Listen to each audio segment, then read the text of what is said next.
Today is Wednesday, Parashat Terumah. Yesterday we spoke about the Ark, the Aron, where the tablets of the Torah were kept. Today we'll speak about the Shulchan and the Menorah. These were also to be fashioned for the Mishkan, the traveling tabernacle, the sanctuary that traveled with them in the desert. So the Shulchan and the Menorah actually were equidistant from the Aron that was in the Holy of Holies. The Ark with the tablets of Torah was in the Holy of Holies, and equidistant from that, the Menorah was on the south, and the Shulchan, the table, was on the north. The Shulchan's dimensions are given as a 200 orko ve'amar rahbo ve'amar v'chetzi komato. It was 2 cubits orko in terms of length, amar rahbo 1 cubit width, and amma v'chetzi and 1 cubit and a half height. If yesterday all the measurements of the Aron were all in halves, today we have 2 complete measures, 2 length, 2 cubits and 1 cubit width, but the height is 1.5. You also hear an important message. The Shulchan, the table where the showbread was put on every Shabbat, there were 12 loaves of bread put on Shabbat, and the following Shabbat, these 12 loaves that were put on last week would be taken out as the new 12 loaves are put on the table. When these loaves of bread were taken off, they were still as warm as they were when they were put on. That was an incredible miracle. And there was such blessing in that bread that anybody of the Kohanim that would eat even one small piece, one small morsel of bread would be fully satisfied. From that table, there was beracha, blessing that flowed also to all of the Jewish people.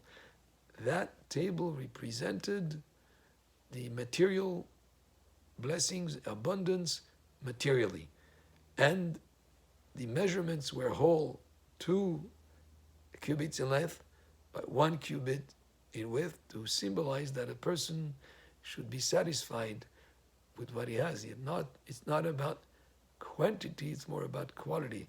When you're satisfied with what they have, just like a person eating a small piece of bread felt satisfied, when we relate to the material, a person should be ezeu ashir sameach beherko. Who's a person who's really wealthy, a person who's satisfied with his portion that Hashem has granted him. But still, one of the measurements, the height, was 1.5, because it's okay for a person to have ambition and to want to achieve more.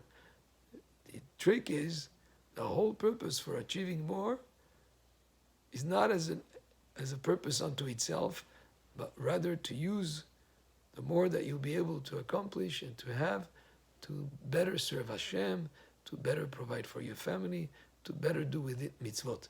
So that's the Shulchan. The Menorah represented spiritual enlightenment, just like the light of the Menorah, the intellectual accomplishments, but that was also equidistant together with the Shulchan from the Aron Kodesh, to tell us that both in the material and in the spiritual, we must be inspired by the Holy Torah.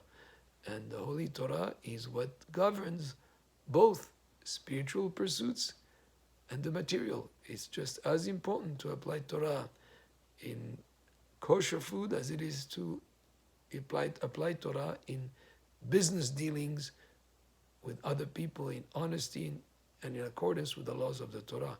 How you relate to your work or to whatever activity or in the material world is inspired by the laws of the Torah, just like the spiritual aspect is inspired by the laws of the Torah, which was in the center, and equidistant from it on each one on the side was on the south, was the Menorah, on the north was the Shulchan. And the Menorah was made miksha achad, from one unit of gold. In other words, it was not in compartments that were put together. It was rather from one piece. From that one piece, the whole Menorah was formed, to indicate also that in intellectual pursuits, everything has to be in harmony together as one. And the candles were 3 on the side and 3 on the other side, were facing the center branch which represented the centrality of Torah in pursuits, in intellectual pursuits. You could learn other areas of knowledge, etc., but all to be centered around the light of the Torah. So may we be zocheh to many blessings, both in the spiritual and the material, and always inspired by our holy Torah.